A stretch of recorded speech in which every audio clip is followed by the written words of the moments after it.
by the restless sea. We are met to call from out the past stories strange and weird. Bellkeeper, toll the bell, so all may know we are gathered again in the Weird Circle.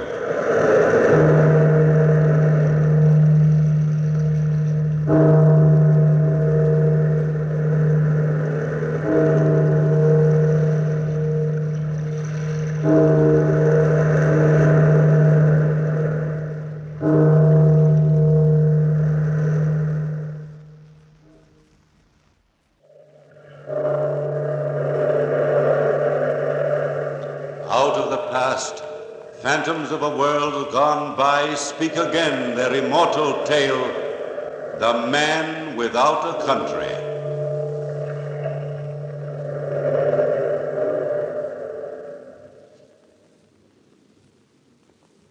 Philip Nolan, officer in the pay of the United States Army. I've so many memories of Philip Nolan. I think I was the only friend he ever had. I think I was the only man who really knew him during his whole incredible lifetime. I knew what he suffered when his boy's dream turned into a living nightmare. And it all started so innocently. Philip Nolan was 20 years old or so, and he'd conceived a bad case of hero worship for Aaron Burr. Burr. Philip and I were stationed together at camp. We were in the Legion of the West. And it was then, in the year 1805, that we had become close friends. I remember one particular evening that Philip and I were strolling down the barracks together. Philip was excited. Hey, you'll imagine, Burr will be here at this camp tonight, and I've permission to see him. That's a man for you, Hale, a real man. You know what they say about him? He's going to break away from the United States, and he's got an army behind him, an empire before him. Conquer Mexico. You know what? I'd enlist behind Aaron Burr and follow him straight to hell if it were necessary. I wonder if I could enlist with him. I'll ask him tonight. That's what I'll do. Tonight. That was a great day for poor Nolan. As soon as Burr arrived, he sent for Nolan. Nolan responded immediately, and he ran from barracks all the way to the great man's room. He knocked on the door, and in a frenzy of impatience, waited. He didn't know it then, but he was waiting for a living death. A living death.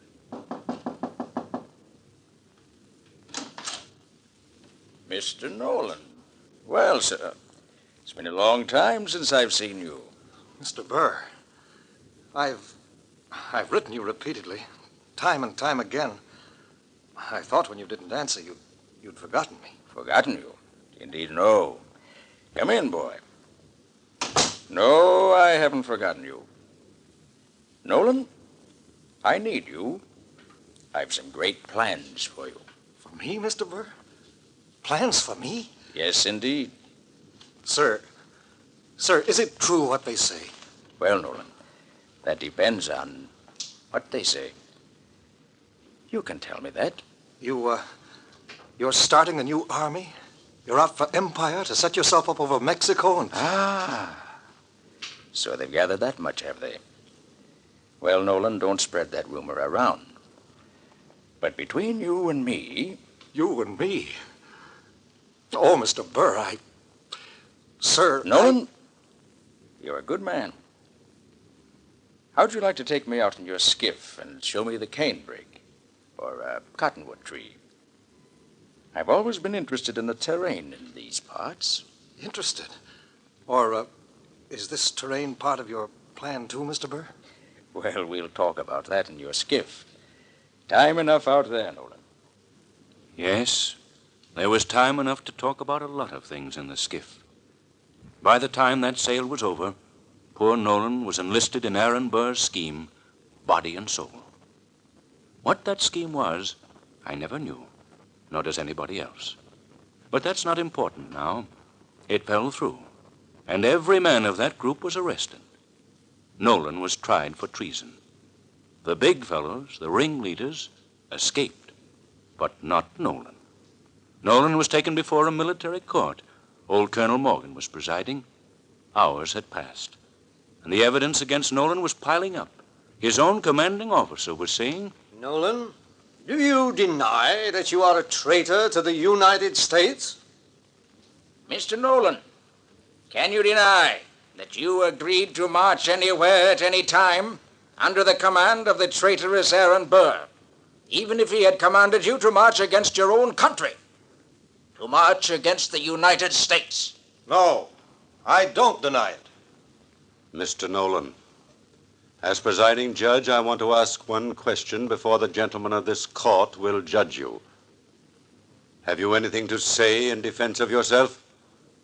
Can you prove that you have always been faithful to the United States of America? Damn the United States! I wish I may never hear of the United States again!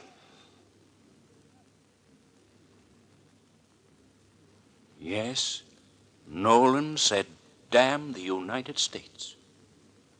He had no way of realizing the consequences. I'm not trying to justify Nolan.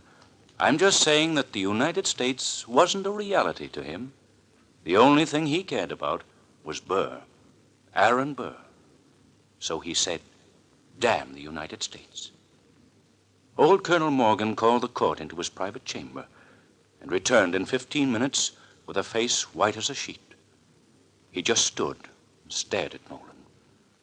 And then, with his voice quaking, Philip Nolan, hear the sentence. The court has decided, subject to the approval of the President, Mr. Jefferson, that you never hear the name of the United States again.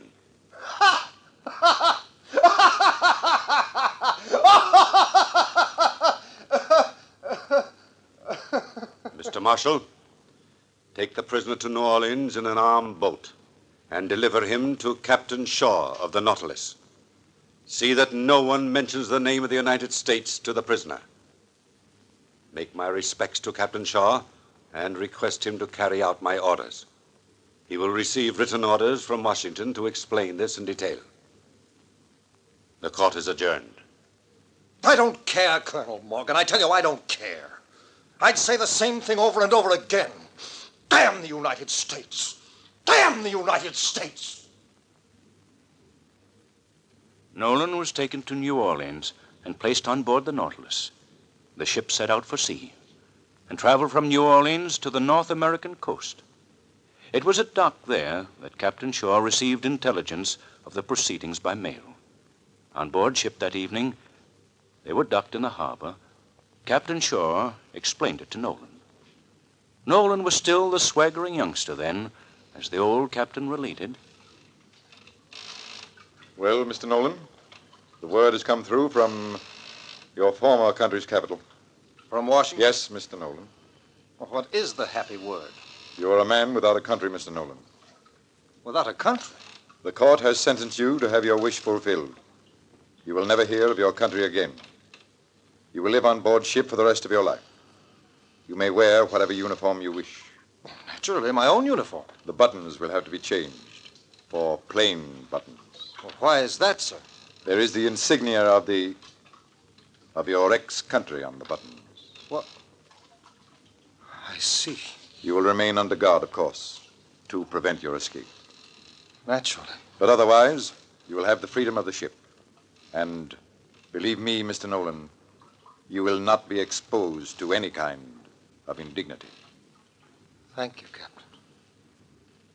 Thank you very much.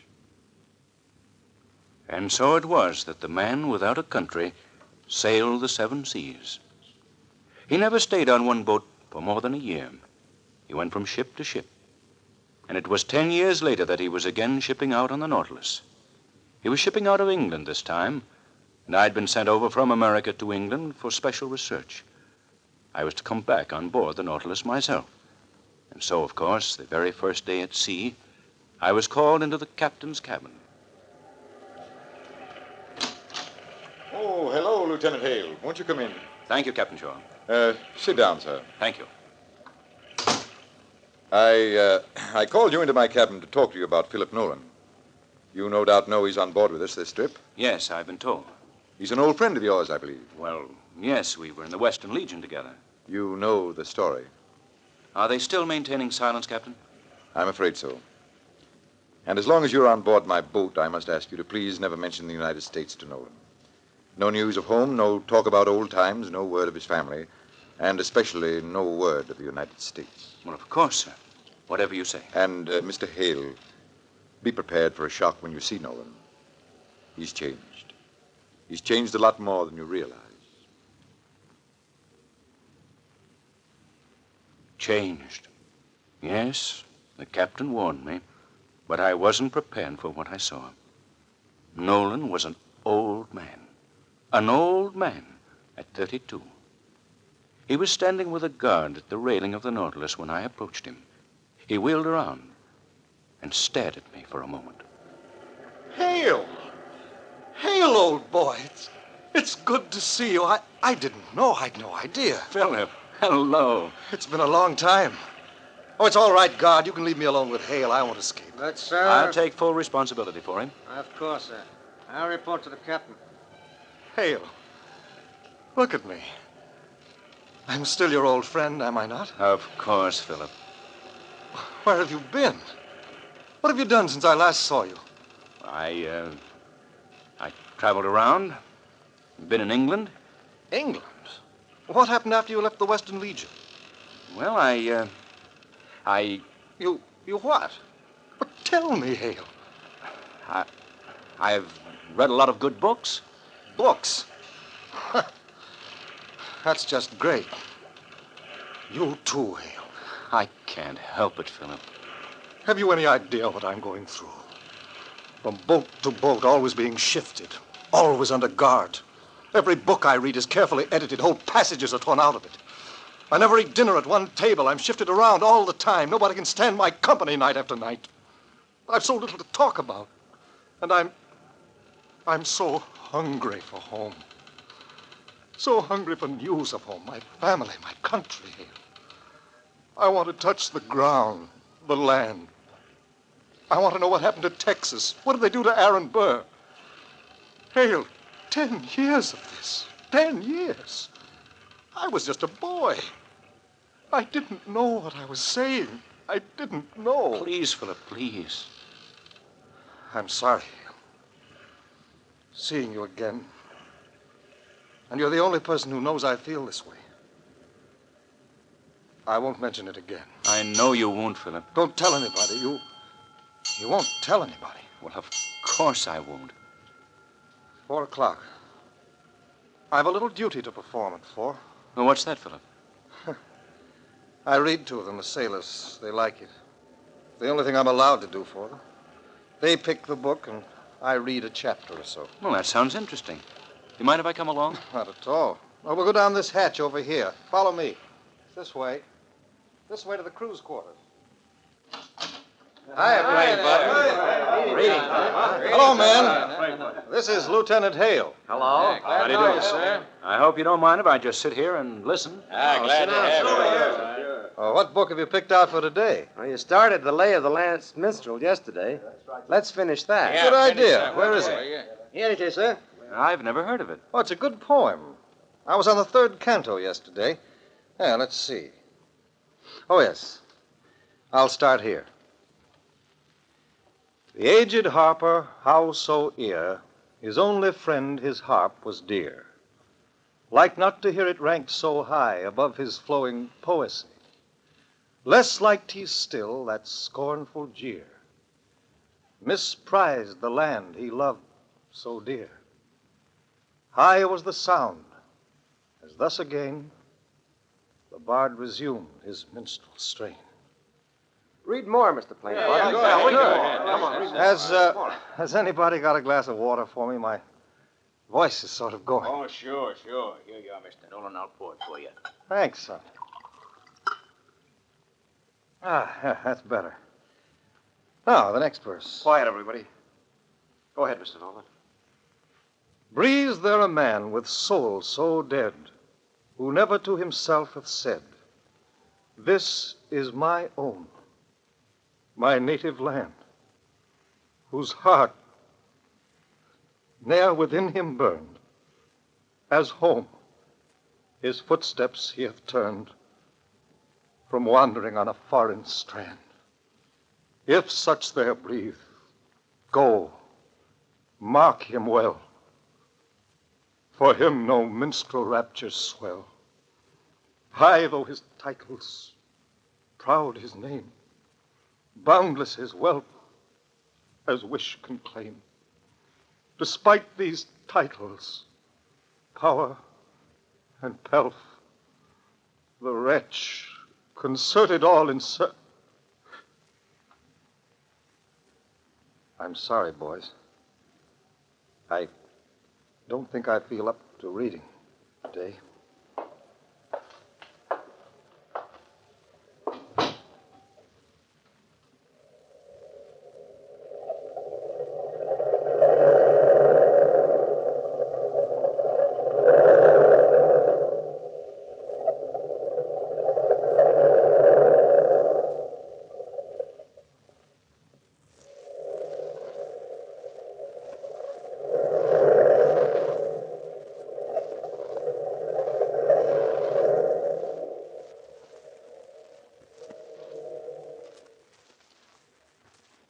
Yes, that's the way it was on board ship. Little things like that poem were always occurring, and poor Nolan tried to take it all like a man. He stayed below in his cabin for 2 days after that, and I didn't want to intrude myself on his misery, so I spent my time talking to the captain and the crew. It was late the second afternoon. Captain Shaw, myself, and Lieutenant Vaughn were standing at the rail, and of course the conversation turned to Nolan. Vaughn was saying, Funny thing about Nolan. He never allows anybody to come into his cabin. I wonder why. That's his business. I don't think we should intrude, Lieutenant. Oh, sir, it was just curiosity. Hear what the men say about that cabin. and what do they say? Oh, some think it's full of voodoo tricks or some such nonsense. You know, Captain, if I were you, I'd order him to leave his cabin door open. Since I'm the captain, Mr. Vaughn, that decision is in my hands. Ship sighted off port! Slaver! Pardon me, gentlemen. Ship sighted off port! Slaver! Lieutenant Vaughn. Yes, sir. To your post, sir. We'll be pulling alongside this ship to board her. Yes, of course, sir. Ship sighted off port! Slaver! Ship sighted off port! Slaver! The ship suddenly came to life. We had overhauled a dirty little schooner which had slaves on board. We fired 2 shots across her bow, and the little ship struck her colors. A boat and officer were sent to board her. There was considerable commotion on the slaver, and we waited patiently. Nolan came on deck and was standing at the rail talking to the captain when Lieutenant Vaughn returned to report to the captain. Captain, sir, I can't understand them. Every man on board speaks some strange patois, though some of them can speak Portuguese. Portuguese, eh? Nobody on board here speaks Portuguese. I do, sir. I've learned to do many things in the 10 years of spare time I've had. You, Nolan, eh? Well, would you oblige by acting as interpreter? Of course, sir. As well as I can. Thank you. Mr. Vaughn. Yes, sir. Have your men remove the handcuffs and the ankle irons from those men enslaved in that boat. Very well, sir. Come along then, Nolan. Lower a second lifeboat, bosun.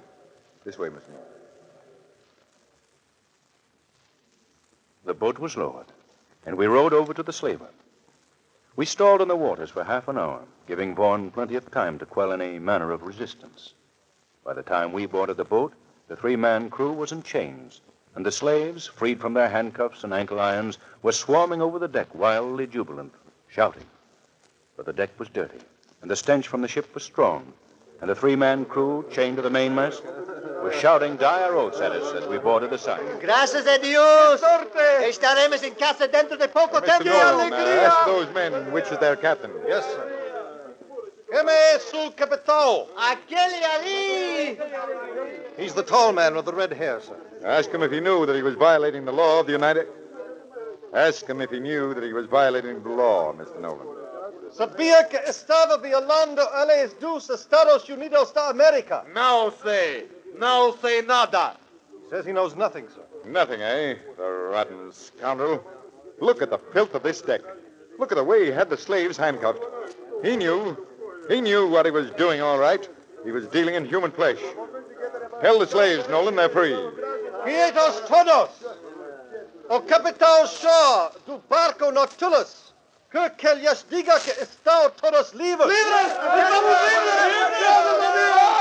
And you can also tell them that their captain will be hanged as soon as I can find enough rope to hang him with.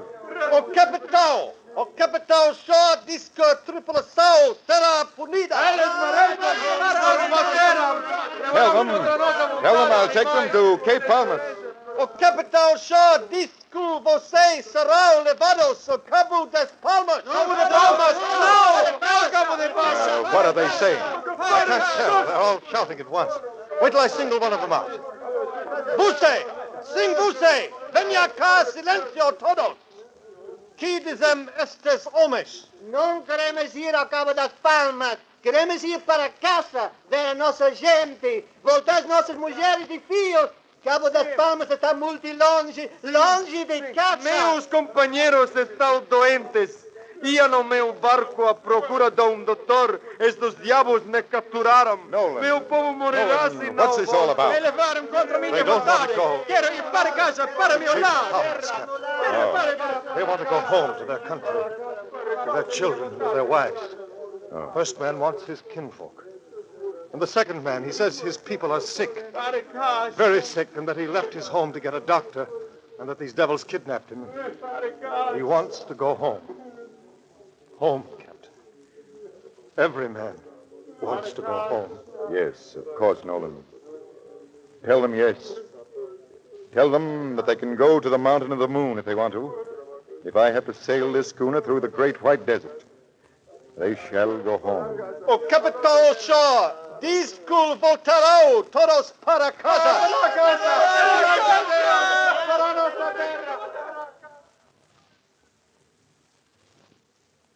And so the slavers were returned to their homes. And they never forgot the look in the eyes of Nolan, the man who would help them. The rest of that journey was uneventful.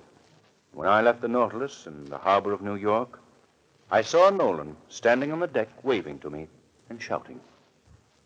And that was the last I ever saw of Philip Nolan. The very last. But I heard tale after tale of the courageous and self-sacrificing work that he did on board each and every ship he sailed on. And then this morning, I received a letter. A letter after 40 years have passed. A letter from Lieutenant Vaughan. Only he isn't a lieutenant now. He's a captain of his own ship. I opened the letter and started to read. Dear Mr. Hale, Philip Nolan died this morning. He never allowed anybody in his stateroom, as you know, until late last night. It was exactly 4 bells. I got a message from Nolan to come down to see him. I walked into the cabin, looked about for the first time. Do you know what that cabin contained? A shrine to America. A large American flag, a picture of Washington, a large bronze eagle, a map of the United States which he had drawn from memory. And Nolan lay on his bed, beckoning me to come closer to him. Vaughn, I know I'm dying. But you see, I have a country. Vaughn, I've had a country with me all these years. In my heart, Vaughn, I'm dying. Surely you can tell me something now. Please. Just something. Of course, Philip. Anything you want. The map. Tell me what belongs on my map. Is the Mississippi Territory still the Mississippi Territory? No, it's a state now, Nolan. Mississippi, Missouri. Yes, I've guessed that. Indiana, Michigan, and Ohio. Ohio was the last I knew. That makes 20 states in all. There are 34 now. Where are the other 14? You haven't cut up any of the old ones, I hope. But they're not cut up. You're all pretty in the new 14 on your map for you. Florida. Imagine Florida state. Iowa, Illinois, Louisiana. What about Texas? What happened to Texas, Vaughn?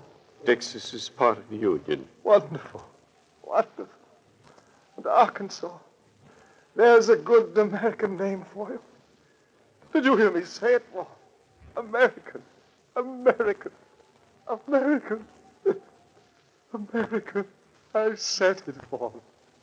On this whole ship, in the whole of America, there's not a better American than myself. Not one better in the world. Is there, Vaughn? Not a better one anywhere, Philip. You're a real American. Thank you. Thank you, Vaughn. And his last wish was to have a gravestone somewhere in the United States. Do you think you can arrange for that gravestone, Hale? The letter was signed, Sincerely yours, Richard Vaughan, Captain, United States Navy. And in a churchyard in his own United States, there is a gravestone in memory of Philip Nolan, Lieutenant in the Army of the United States. He loved his country as no other man loved her, but no man deserved less at her hand.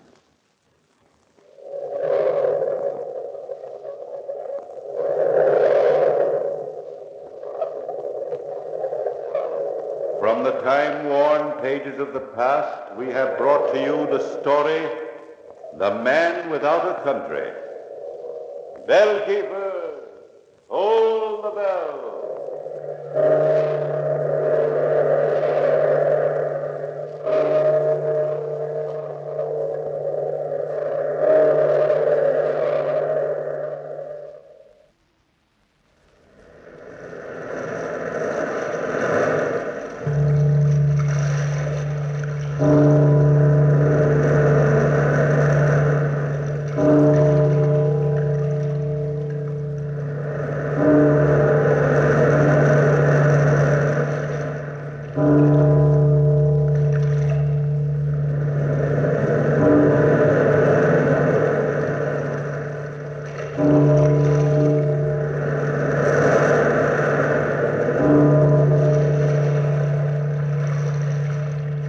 Thank you.